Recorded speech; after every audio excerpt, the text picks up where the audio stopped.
sejahtera dalam kasih Tuhan Yesus Kristus, dan tak lupa saya ucapkan selamat pagi. Selamat kita akan sehidangan dengan Tuhan lewat kebenaran firman Tuhan. Biarlah kita berdoa bersama-sama supaya firman Tuhan pada pagi hari ini menjadi jawaban di dalam setiap kehidupan kita. Apalagi kita yang sementara berada di tengah-tengah dunia yang semakin gelap dengan dosa, di tengah-tengah dunia yang semakin gelap dengan kejahatan. Kita bersyukur ada firman Tuhan yang sebagai terang yang menerangi akan perjalanan iman kita, sehingga dengan adanya terang firman Tuhan ini kita tahu di mana kaki kita akan melangkah. Nah, puji Tuhan Bapak Ibu Saudara, kita akan membaca satu ayat di dalam kebenaran firman Tuhan yang saya ambil di dalam suratan kiriman Paulus kepada orang-orang yang ada di Filipi, dalam Filipi pasal yang kedua ayatnya yang kelima. Dan untuk menghormati pembacaan firman Tuhan, saya jemput Bapak Ibu Saudara sekalian untuk bangkit berdiri. Filipi pasal yang kedua ayat 5. Saya akan baca dalam dua terjemahan. Pertama terjemahan lama dan terjemahan baru. Terjemahan lama berkata sebagai berikut.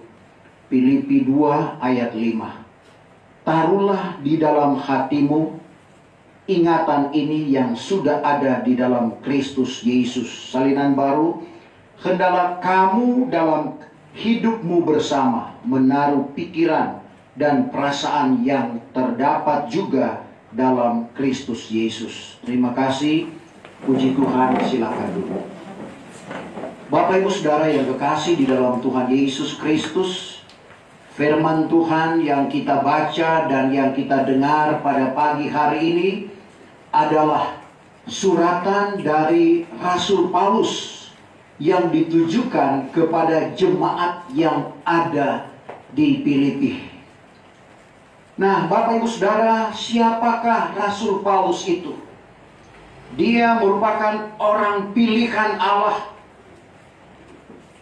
yang dipercayakan oleh Tuhan untuk melayani pekerjaan Tuhan, meskipun pada dasarnya dia merupakan orang-orang atau merupakan salah seorang yang menghambat kemajuan orang percaya pada waktu itu. Bahkan dia dipercayakan untuk membawa orang-orang yang percaya kepada Kristus untuk dihukumkan, bahkan untuk disiksa. Tetapi kita perhatikan di dalam Kisah pasal yang ke-9. Sementara dia menuju ke Damsyik, Bapak Ibu, apa yang terjadi? Tuhan memanggil akan kehidupannya. Dan pada waktu dia melihat kemuliaan Tuhan, dia mengalami kebutaan. Dan selama 3 hari 3 malam dia tidak makan dan tidak minum. Lalu Tuhan mengutus Ananias untuk pergi ke jalan yang bernama Jalan Lurus untuk menjumpai Saul atau Saulus dalam terjemahan baru sebelum menjadi Paulus. Ananias keberatan. Dia tahu tentang orang ini. Bahkan dia dipercaya oleh kaum Sanhedrin untuk menyiksa, menghukum orang-orang yang percaya kepada Kristus pada waktu itu. Tetapi apa kata Tuhan kepada Ananias dalam Kisah pasal 9? Kita mulai baca dalam ayatnya yang ke-9. Maka 3 hari lamanya ia tidak berpenglihatan, dan tiada ia makan atau minum. Jadi 3 hari 3 malam dia tidak berpenglihatan, buta dan tidak makan dan tidak minum. Maka di Damsyik ada seorang murid bernama Ananias. Maka sabda Tuhan kepadanya di dalam suatu penglihatan. Sabda Tuhan kepada Ananias di dalam satu penglihatan. Hai Ananias. Hai Ananias. Maka katanya, sahaya Tuhan. Sahaya Tuhan. Maka sabda Tuhan kepadanya. Sabda Tuhan kepada Ananias. Bangkit pergilah engkau ke jalan yang bernama Jalan Lurus. Bangkit pergilah engkau ke jalan yang bernama Jalan Lurus. Dan tanyakan di rumah Yudas seorang bernama Saul, orang Tarsus, karena sekarang ia berdoa. Maka sudah nampak seorang bernama Ananias datang masuk serta meletakkan tangan ke atasnya, supaya ia berpenglihatan pula. Maka jawab Ananias, "Ya Tuhan, Ya Tuhan, hamba sudah mendengar banyak dari hal orang ini. hamba sudah mendengar banyak dari hal orang ini. Berapa jahat yang dilakukannya kepada segala orang suci Tuhan di Yerusalem." Berapa banyak jahat yang dilakukan kepada segala orang suci Tuhan di Yerusalem. Terus. Yang ke-14, maka di sini pun ia memperoleh kuasa daripada kepala-kepala imam, mengikat segala orang yang menyebut namamu.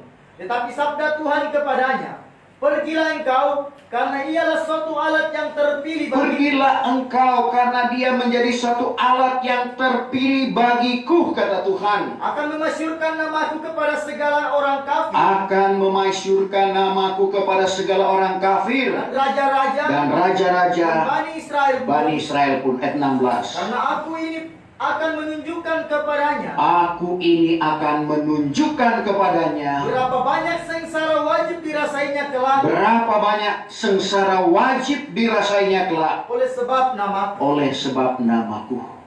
Di dalam kisah 9 ini menceritakan bagaimana pertobatan panggilan Tuhan terhadap Rasul Paulus. Dan dia mengakui, Bapak Ibu Saudara, tentang kehidupannya yang jahat.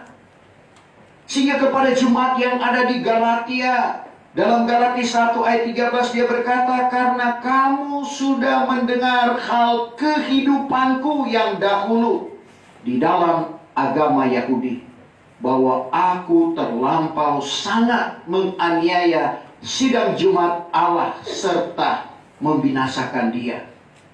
Dan majulah aku di dalam agama Yahudi lebih daripada kebanyakan orang yang sebaya dengan aku. Sebab teramat sangat usaha atas segala adat istiadat nenek moyangku. Tetapi tatkala sudah dikehendaki Allah yang memilih aku daripada rahim ibuku dan memanggil aku dengan anugerahnya itu, menyatakan anaknya di dalam aku supaya aku memberitakan dia di antara orang kafir, maka sebentar itu juga tiada aku bermusyawarah dengan seorang jua pun."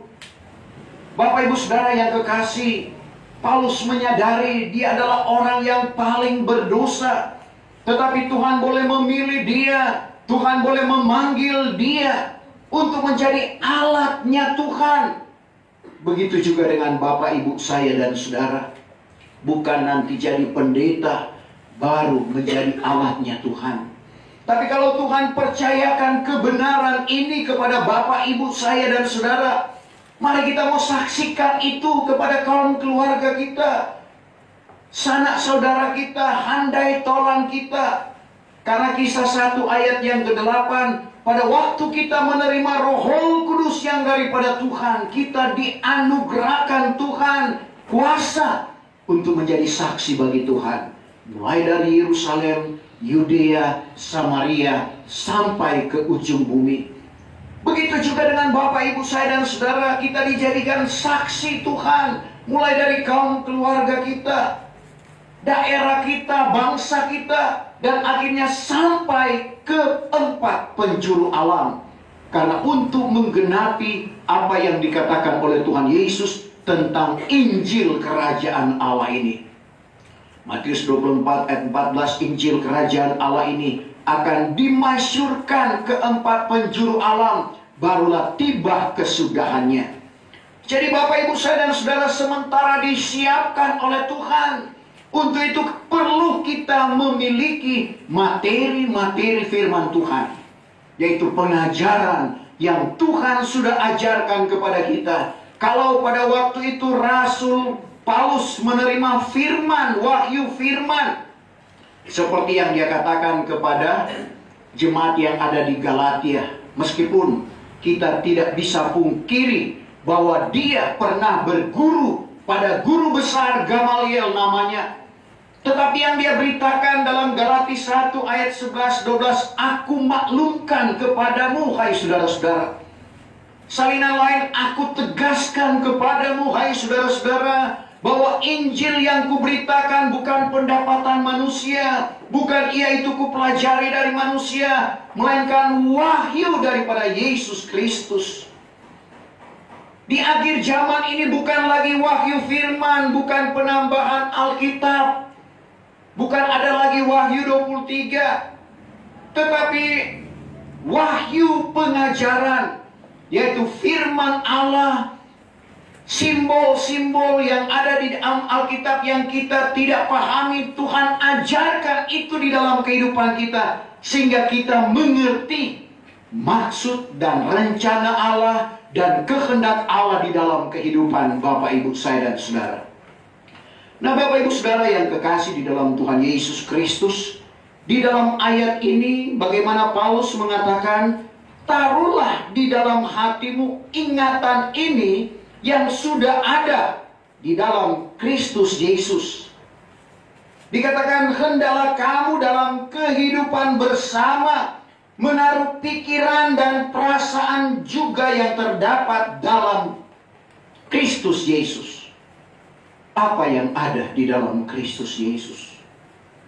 Bapak Ibu saudara yang kekasih di dalam Tuhan, ayat selanjutnya tentunya mengatakan, yang walaupun ia dengan keadaan Allah tiada mengirakan hal itu sebagai suatu keuntungan menjadi setara dengan Allah. Dia adalah Allah. Dia adalah Tuhan yang berkuasa. Tetapi dia tidak pergunakan otoritasnya yang berkuasa sebagai Tuhan yang dapat melakukan sesuatu di luar jangkauan akal dan pikiran manusia. Tetapi kita perhatikan ayat 7, melainkan menghampakan dirinya menjadi hamba di dalam keadaan sama dengan manusia dan kelihatan di dalam sikap seperti manusia. Menghampakan diri, mengosongkan diri. Sekali lagi, dia tidak pergunakan otoritasnya sebagai Tuhan yang berkuasa untuk menolak akan kematian, untuk menolak akan penderitaan. Karena pada waktu Tuhan Yesus berada di Taman Getsemani, doanya, jikalau boleh, cawan ini lalu daripadaku. Sampai 3 kali. Tapi kelanjutan doanya, bukan kehendakku yang jadi, tetapi kehendak Bapa di sorgalah yang jadi. Karena memang demikian Bapak Ibu Saudara, dalam ayat yang ke-8, ia sudah merendahkan diri dan taat sehingga sampai kepada maut, yaitu mati tersalib. Ia sudah merendahkan diri. Saudara, beda dengan rendah diri. Rendah diri dan rendah hati berbeda. Tapi pada waktu rendah diri ini ditambah dengan awalan merendahkan diri, artinya mampu, tetapi menganggap tidak mampu. Karena kalau rendah diri, maaf kalau salah, bahasa Belandanya minder van kompleks, yang disingkat MC, bukan Master of Ceremony. Tapi MC ini juga berbicara tentang rendah diri. Tidak ada kemampuan, tidak ada percaya diri, itu sama rendah diri. Tapi setelah ditambah dengan awalan mampu, dia mampu karena dia adalah Tuhan. Tapi sekali lagi, dia merendahkan diri karena memang demikian rancangan Allah di dalam kehidupannya. Bahasa telenovelanya, bahasa apalagi yang biasa itu, sinetron. Jadi bagaimana seorang sutradara, sekali lagi, yang senantiasa mengatur skenario bahasa sinetronnya. Jadi diatur oleh sutradara, sehingga banyak orang yang baper. Apalagi kalau nonton Nana, Alia. Yang nonton pasti tahu siapa yang Nana, siapa yang Alia. Jadi kita perhatikan, tapi saya tidak terbawa dengan hal itu karena saya tahu itu merupakan skenario dari sutradara yang membuat orang bawa perasaan, terbawa dengan perasaan. Tapi kita lihat rancangan Allah semenjak Adam dan Hawa jatuh ke dalam dosa. Rancangan Allah itu sudah berjalan. Kita perhatikan dalam Kejadian 3 ayat yang ke-21. Waktu itu bagaimana Allah menukar, saudara, pakaian mereka dengan kulit domba. Berarti ada pengorbanan. Coba kita baca Kejadian 3 ayat 21. Maka diperbuat Tuhan Allah akan Adam dan Hawa itu sarung daripada kulit. Sarung daripada kulit. Lalu dikenakannya pada mereka itu. Lalu dikenakannya kepada mereka itu. Jadi kita lihat di sini berbicara tentang pengorbanan Kristus. Kulit berarti ada yang dikorbankan. Ada binatang yang dikorbankan. Pengorbanan itu menutupi kesalahan Adam dan Hawa. Ketelanjangan Adam dan Hawa. Lalu kita lihat di zaman umat Israel dalam perjalanan dari negeri Mesir menuju ke tanah Kanaan. Mereka berbantah-bantah dengan Allah. Mereka berbantah dengan Musa sebagai pemimpin umat Israel pada waktu itu. Dan apa yang terjadi? Ular tedung datang memagut umat Israel. Sehingga ada yang mati, bahkan ada yang masih sakit. Tapi apa yang dilakukan oleh Musa? Kalau kita perhatikan dalam Bilangan pasal 21 ayat 8 dan ayat yang ke-9, ini juga tidak lain adalah berbicara tentang Kristus. Jadi dibuat dari tembaga sebuah ular tedung, sehingga mereka yang melihat yang dipagut oleh ular tedung itu mengalami kesembuhan. Ini akibat sekali lagi perbantahan umat Israel dengan Musa sebagai pemimpin mereka. Bilangan 21 ayat 8. Lalu firman Tuhan kepada Musa. Firman Tuhan kepada Musa. Perbuatkanlah olehmu akan lembaga ular tedung. Bubuhlah dia di atas sebatang kayu yang tinggi. Bahwa sesungguhnya barang siapa yang dipagut lalu memandang dia, yaitu akan tinggal hidup. Maka oleh Musa diperbuat akan seekor ular daripada tembaga. Lalu dibubuhnya di atas sebatang kayu yang tinggi.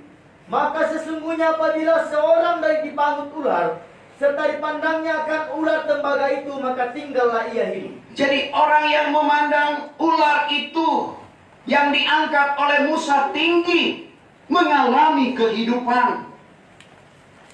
Bapak Ibu Saudara, kadangkala kita diperhadapkan dengan persoalan.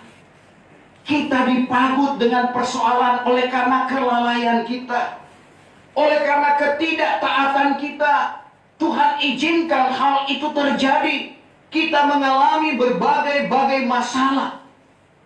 Tapi firman Tuhan ini mengajak untuk kita memandang kepada Yesus. Segala persoalan kita, segala permasalahan kita dapat diatasi oleh Tuhan. Yang bagi manusia mustahil, tetapi bagi Tuhan tidak ada yang mustahil. Persoalan apapun yang diperhadapkan kepada Bapak, Ibu, saya dan saudara, kalau kita memandang kepada Tuhan, sekali lagi, tidak ada perkara yang mustahil bagi Tuhan. Ayat yang sering kita baca, Yeremia 32 ayatnya yang ke-17, pernyataan seorang nabi yang tidak lain adalah manusia, bahwa Tuhan atau Allah itu tidak ada yang mustahil. Coba 32 ayat 17. Ya Tuhan Hua. Ya Tuhan Hua. Bahwasanya engkau juga sudah menjadikan langit dan bumi. Engkau yang menjadikan langit dan bumi. Oleh Maha Kuasamu. Oleh Maha Kuasamu. Dan oleh lenganmu yang terkedang. Oleh lenganmu yang terkedang. Sesuatu pun tiada yang mustahil kepadamu. Sesuatu pun tidak ada yang mustahil bagimu. Itu perkataan seorang nabi. Tapi pernyataan Allah sendiri di dalam ayatnya yang ke-27. Masakan ada perkara yang mustahil kepadaku? 27. Bahwa sesungguhnya akulah Tuhan, Akulah Tuhan, Allah segala manusia. Allah segala manusia. Masakan ada perkara yang mustahil Masakan ada perkara yang mustahil kepadaku, kata Tuhan. Tidak ada. Mungkin kita akan berkata tidak mungkin ya Tuhan, tapi mungkin bagi Tuhan pada waktu kita tertutup jalan, pada waktu kita tidak dapat berbuat apa-apa, disitulah Allah menyatakan kemahakuasaannya. Seperti umat Israel pada waktu mereka berada di Laut Tebrau. Istilah maju kena, mundur kena, maju tenggelam di Laut Tebrau, Laut Golsum. Mundur apalagi Firaun dan bala tentaranya sementara mengejar mereka. Sehingga timbul persungutan kepada Musa, percuma engkau hentar kami ke sini. Karena mereka pikir dan mereka anggap mereka akan mati konyol.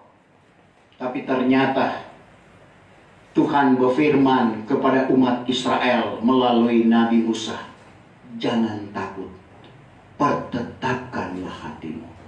Dua hal ini juga yang diminta oleh Tuhan di dalam kehidupan kita, menghadapi persoalan yang tidak mampu kita hadapi.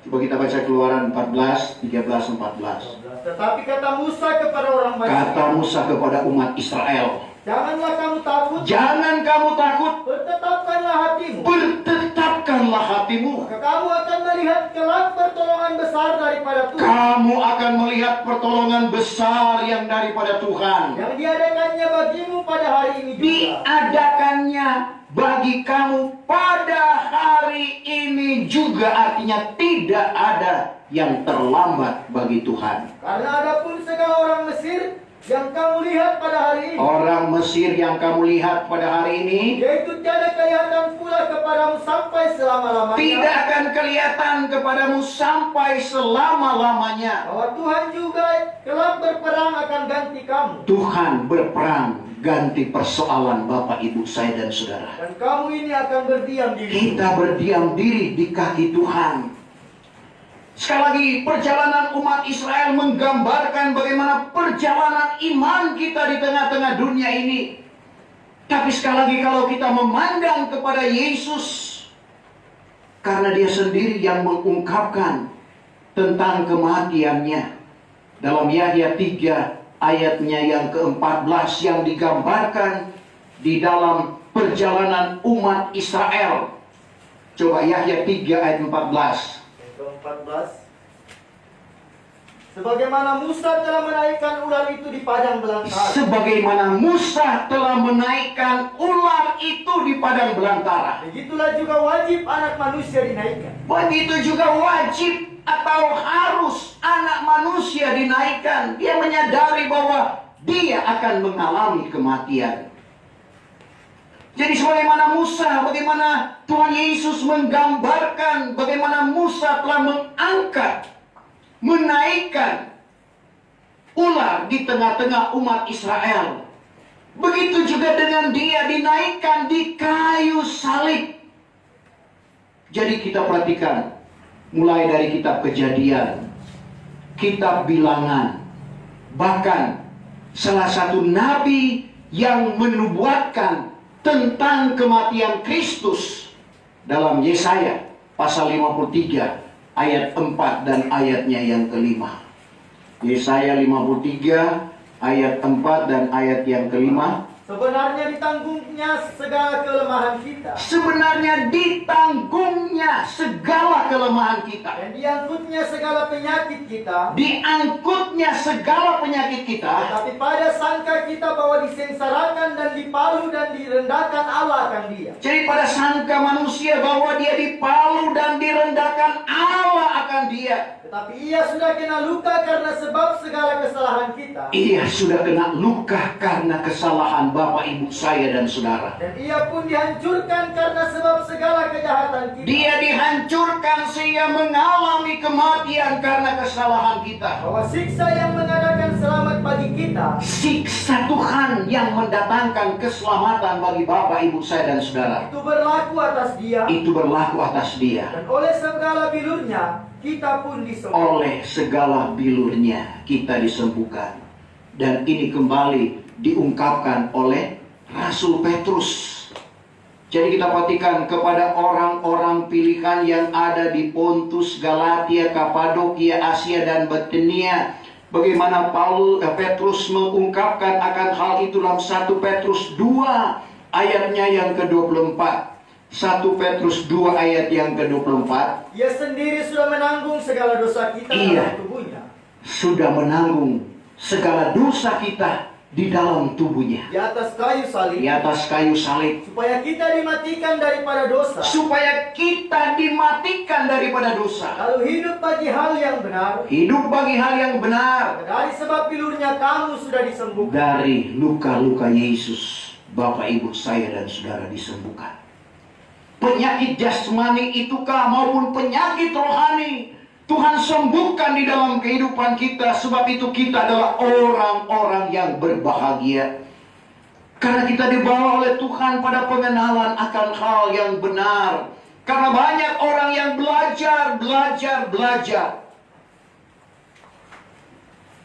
Sehingga titel di muka banyak, titel di belakang juga banyak. Tapi kalau tidak tunduk pada kebenaran Allah, semua itu akan sia-sia. Sampai titel yang terakhir ALM, almarhum, tidak akan mencapai kebenaran itu. Kita perhatikan dalam 2 Timotius 3 ayat 7. Ada orang belajar, tapi tidak pernah sampai pada pengenalan akan hal yang benar. Yang ke-7, yang senantiasa belajar, Tetapi tiada pernah sampai kepada pengenalan akan hal yang tidak benar. pernah sampai pada pengenalan akan hal yang benar. Kenapa, Bapak, Ibu, Saudara? Karena tidak tunduk pada kebenaran Allah. Seperti yang disaksikan oleh Paulus terhadap umat Israel kepada jemaat yang ada di Roma. Dalam Roma 10 ayat 1-3. Paulus lihat, dan demi untuk keselamatan mereka, karena Paulus juga adalah keturunan Yahudi, keturunan Israel. Dia melihat bagaimana keadaan umat Israel yang ada usaha, yang ada giat kepada Allah, tapi tidak berpengetahuan di dalam kebenaran. Lebih daripada itu, tidak mau tunduk kepada kebenaran Allah, hanya mau tunduk kepada kebenaran manusia.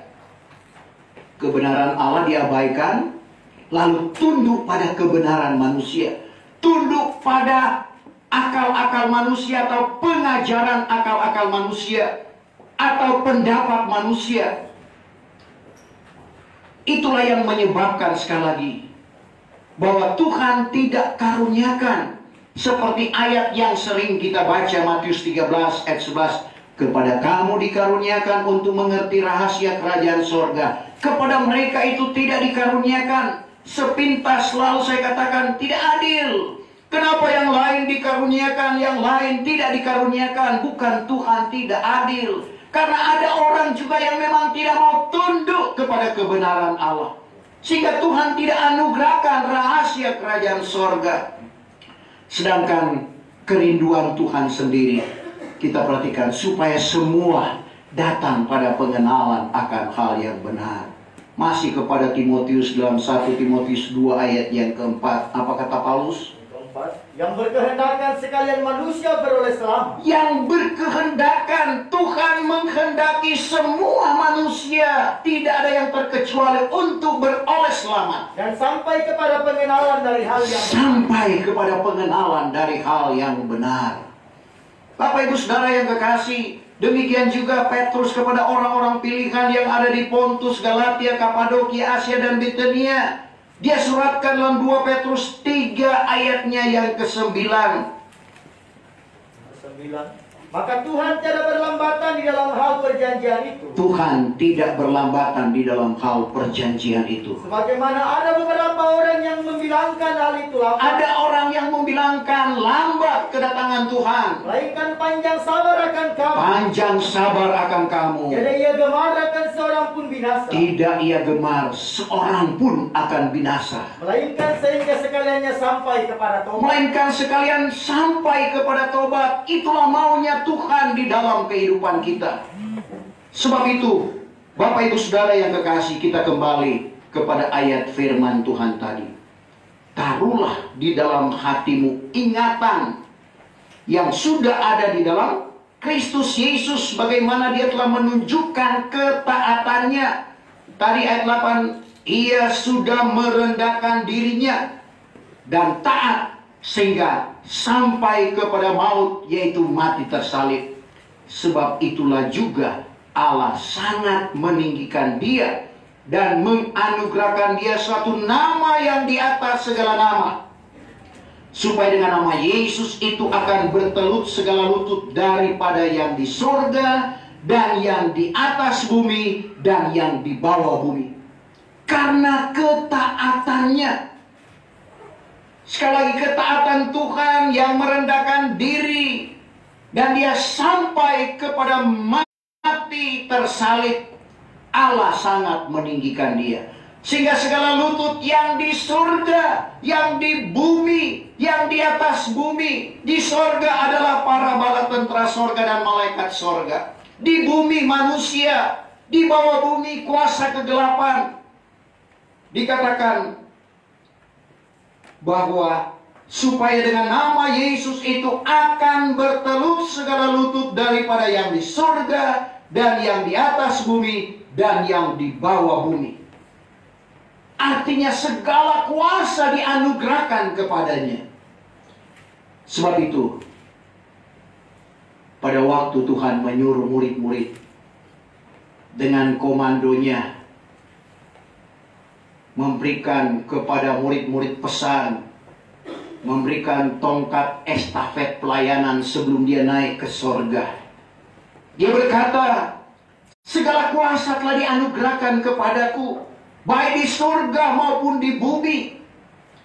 Ini juga merupakan unsur psikolog kepada murid-muridnya, bahwa yang menyuruh mereka adalah yang berkuasa di surga dan berkuasa di bumi. Matius 28 ayat 18. Maka Yesus menghampiri mereka itu. Yesus menghampiri mereka itu. Lalu bertutur kepada mereka itu sabdanya. Berkata kepada mereka itu sabdanya. Bahwa segala kuasa dikaruniakan kepadaku. Segala kuasa dikaruniakan kepadaku. Baik di surga. Di surga. Baik di atas bumi. Di atas bumi. Jadi yang menyuruh murid-murid itu adalah yang berkuasa di surga dan yang di bumi. Dan itu juga yang menyuruh Bapak, Ibu, saya dan saudara, pergilah kamu, jadikanlah sekalian bangsa itu muridku, dan baptislah mereka dengan nama Bapa, Anak, dan Roh. Dan Bapak, Ibu, saudara, akhir dari komando Tuhan Yesus, ketahuilah, aku menyertai kamu sampai pada kesudahan Allah. Artinya Tuhan tidak akan meninggalkan kita. Tuhan tetap menyertai kita. Sebab itu apapun yang diperhadapkan kepada kita, tidak perlu kita takut. Pertetapkan hatimu. Dua hal ini yang diminta oleh Tuhan kepada umat Israel lewat Nabi Musa, yang mereka boleh melihat mujizat Allah terjadi di dalam kehidupan mereka. Kalau kita mau melihat mujizat Tuhan juga berlaku di dalam kehidupan kita, dua hal ini yang diminta oleh Tuhan. Jangan takut menghadapi persoalan apapun. Jangan kita takut. Meskipun kita menganggap kita tidak mampu, tapi Tuhan akan memampukan kita. Kedua, pertetapkanlah hati. Tetap berarti tidak bimbang. Karena kalau bimbang tidak akan memperoleh sesuatu. Kalau kita perhatikan dalam suratan Petrus ya, Yakub 1 ayat 6. Tetapi biarlah ia memohonkan dengan iman. Biarlah ia memohonkan dengan iman. Dengan tiada bimbang. Dengan tidak bimbang. Karena orang yang bimbang itu. Orang yang bimbang itu. Seumpama ombak laut. Seumpama ombak laut. Yang ditiup angin terhantar ke sana kemari. Ditiup angin terhantar ke sana kemari. Nah, orang yang semacam itu. Orang yang semacam itu. Jangan menyangka bahwa ia akan beroleh barang apapun daripada Tuhan. Jangan menyangka dia akan memperoleh barang apapun dari Tuhan. Jadi lawan dari pertetapkan adalah kebimbangan. Jadi perlu kita tetap, Bapak Ibu Saudara. Begitu juga apa yang diperhadapkan kepada kita, pekerjaan Tuhan. Jangan kita goyah. Kita harus tetap. Coba kita perhatikan 1 Korintus 15 ayatnya yang ke-58. Segala sesuatu yang kita kerjakan di dalam Tuhan itu tidak akan menjadi sia-sia. Semua diperhitungkan oleh Tuhan. 58. Sebab itu hai saudara-saudara, Hai saudara-saudaraku yang kukasihi, hendaklah kamu tetap dengan cara bergerak, tetap dengan tidak bergerak, tetap dengan tidak goyah. dan senantiasa berusaha di dalam pekerjaan Tuhan. Berusahalah di dalam pekerjaan Tuhan, baik sebagai pendeta maupun jemaat. Karena kamu ketahui bahwa usahamu tiada sia-sia di dalam usaha kita di dalam Tuhan tidak sia-sia. Apa yang kita lakukan, apa yang kita kerjakan untuk Tuhan, semua diperhitungkan oleh Tuhan. Untuk itu, biarlah perasaan yang ada pada Kristus dalam ayat tadi ada juga di dalam kehidupan kita. Taruhlah di dalam hatimu ingatan ini yang sudah ada di dalam Kristus Yesus. Hendaklah kamu dalam hidupmu bersama menaruh pikiran dan perasaan yang terdapat juga di dalam Kristus Yesus, sehingga kita menjadi satu dengan Kristus. Istilah ABG melengket kayak perangko. 1 Korintus 6 ayatnya yang ke-17. Sehingga kita menjadi satu roh dengan Kristus yang dapat mengampuni orang yang bersalah kepada kita. Kalau kita jadi satu roh, satu dengan Kristus. Sebagai ayat terakhir, 1 Korintus 6 ayat 17. Tetapi orang yang melekat kepada Tuhan, orang yang melekat kepada Tuhan menjadi satu roh. menjadi satu roh dengan Tuhan. Saya jemput kita bangkit berdiri. Kita sempurnakan ibadah kita pada pagi hari ini. Kita lakukan satu pujian untuk menyembah Dia. Tak tersembunyi